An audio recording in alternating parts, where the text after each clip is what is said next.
What is the biggest problem for the 49ers right now? And some of you may say draft. You say draft. Yep. I'll say injuries. Yes, injuries is a thing, but when you have injuries, as everyone does, it would be nice to have like depth and people that you drafted to come up behind. I do want to throw this at you, and then we'd love, I think, to hear maybe all you could answer this question. Maybe your answer is the draft. What is the Niners' biggest problem right now?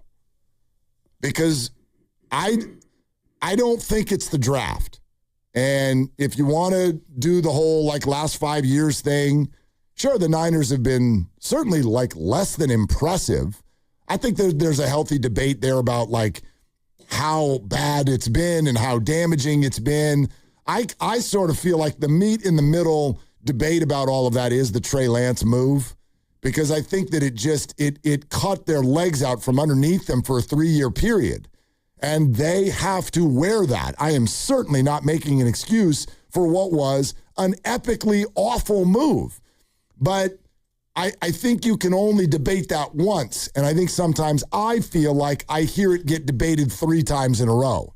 You were bad in the 2022 draft. You were bad in the 2023. It's like, wait a minute. You're saying the same point 2-3 times in a row. They made an horrific move. But they also made a great move, which was part of that draft as well, because they traded McCaffrey, and they got McCaffrey for a second, third, fourth, and fifth, and they wound up with comp thirds, but they gave up their third, they gave up their second, and so in that draft, you wound up with 3 thirds at the very back end of it, and it was Jair Brown, not a miss, but a foul tip, Jake Moody a miss, and then I think it was Jalen Hurd a miss was the third. No, Cameron Latu, I apologize. Latu, yeah, which was a huge miss. Right. But those are your first 3 picks in that draft. That draft was a disaster. And they're also third rounders. Like I End think, of the third, yes, too. they get elevated in our mind as the Niners' first picks, right? But they're late third rounders. You don't usually feel that way about late third rounders like they should be blue chippers. You're hopeful. They're third rounders. They're not sixth rounders. But you don't look at those guys like that's got to be a star. That has to be a Pro Bowl. You don't look at it that way. So I guess that's my question. I find the Niners' biggest problem right now over the last few years to be injuries.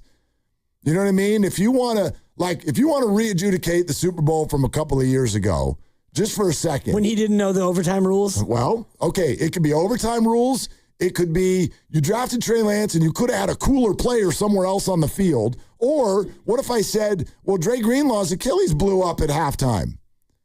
What was the biggest reason for the loss? And we can all agree that maybe it's all of it. Right. It's all of it. But I just, that's how I feel. When I look at 49er football and when it doesn't go, and I don't mean perfectly. I know a lot of you, and I think this is what really Shasky, for example, was saying this morning. He is in the camp of this is the Super Bowl, and anything else, quite frankly, is kind of annoying at this point. That's what I took from what he said, and that's fine. I don't view it that way. I loved last year. I thought last year was a freaking gift. It was fun, yeah. They had no business being in the second round of the playoffs, but they were, and they shut the Eagles fans up in their own building. I'll carry that with me forever. So, okay, and then if you want to rip me for, yay, Willard likes points for second place, whatever, I don't care. I don't worry about how you think about the way that I fan. But to me, that's the way I look at it. When the Niners have fallen like woefully short, if you lose in the fourth quarter of the Super Bowl, I can't come at your process. Yeah, that's not woefully short. You lost to Patrick Mahomes in the fourth quarter of the Super Bowl. Sucks to be us. But I can't rip your process. But when the Niners have really fallen apart or things have fallen short of the way that I sort of feel like they should perform, to me, the number one problem has been injuries. And that needs to, I don't know how to figure that out. They need to figure it out. But they need to, yeah. That's my answer. That's an answer. I'm looking at the draft in 21, 22, and 23, and you had 26 players in total, and you had 1 first-round pick, and it was Trey Lance. So we're going to go ahead and chalk that up for what that was, which meant you didn't have a first the next year or the year after. But of those 26 picks, if you look at that draft, those 3 drafts, you have a total of, right now, 2 guys on your team who start. 2 of 26, and it's Lenore and it's Jair Brown, and he might be teetering on the brink of not being a starter. Like Moody, Latu, Luter, and Beal, special teamers. Winner got dealt. The following year, or the previous year rather, Drake Jackson, TDP, Danny Gray, Burford, Womack, Zakel. And a lot of these are later picks. I get that, but you had 26 picks and you got 2 starters. Yep, so not good. Yes, injuries is a thing, but when you have injuries, as everyone does, it would be nice to have like depth and people that you drafted to come up behind. Although, did they not? Do you know what I mean? Because they had guys who played football, and they ended up in the second round of the playoffs. Like, I'll give you an example. How about Tatum Bethune? Like, he's not a starter, but that's a drafted player who was thrown into action. And I think, all things considered, when he got tossed in there last year, that went pretty well, considering he was like the third. He was the third man up or whatever to handle that position. He was fine. And then he's wearing the dot and all this stuff. Like, Fred goes down and he's next to D and whatever. Like, yeah, I'm not saying he was a superstar, but that counts as depth. It does, but I mean, it's not high-level depth. Like, if you would have had Drake Jackson, for example, a guy you took number 61 overall, second-round pick who never really did anything, and, you had TDP, Ty Davis-Price, a third-round running back. Ooh, don't do that. Don't do that again. I promise you, they'll never, ever take a running back in the third round again. And you took a kicker in the third, and you had to run him out of town. Well, that was arrogant. And you took a tight end in the third, and he never played. That's another. Can I rip the Niners for that one? That was an arrogant pick. It wasn't just a bad one. That was an arrogant pick. And I'd have to look back at the draft and see who else was available around him. But there were football players. I'm sure. Yes. And they picked a non-football player, and Kyle has spoken openly to the fact that they did that because they thought they had everything else completely covered. And later that year, the Cowboys signed the best kicker in the NFL off the street. Yep, off the street. Brandon Ashley. Although thank you. You could argue. He's an O'Dowd forward, Brandon Ashley. Apologies. I know. This is a completely different debate, but I actually think that probably is going to end up being almost a bad thing for the Cowboys because he's now the highest paid kicker in the league. And I don't think you ever want the highest paid kicker in the league. That's just my opinion.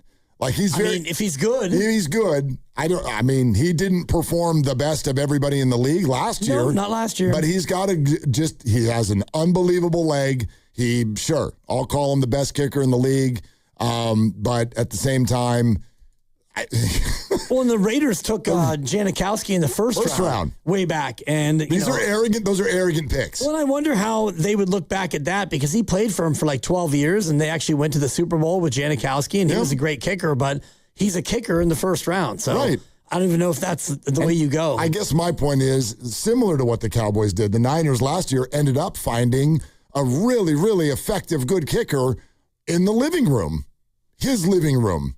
Right. That's where they found him. So when you can do that, it's an arrogant pick to use a first, a second, or a third on a kicker unless dude really, really performs, and obviously he did not.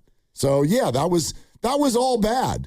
So, and that was at the end of 3 straight drafts that were bad. Like 21, 22, 23. To me, if you look at them, they're all bad drafts. Like, you can talk about, you found Brock Purdy. You found Brock Purdy. That's great. But it's more than great. No, it's wonderful. We'll see how he plays as a $53 million guy. It's probably outside of Tom Brady, the way this is headed. And I'm ready to duck after this one. You should duck. This is tracking toward potentially being the best draft pick outside of Tom Brady of my lifetime. Well, we'll see. It's early. I understand that people have gotten a Super Bowl MVP like not even in the draft at all, Kurt Warner.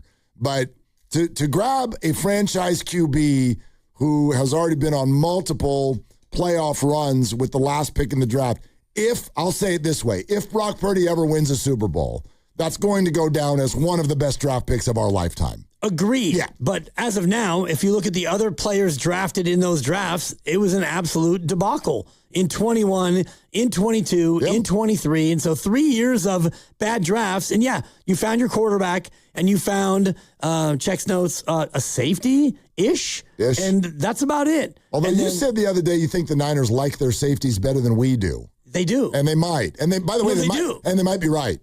We're going to find out.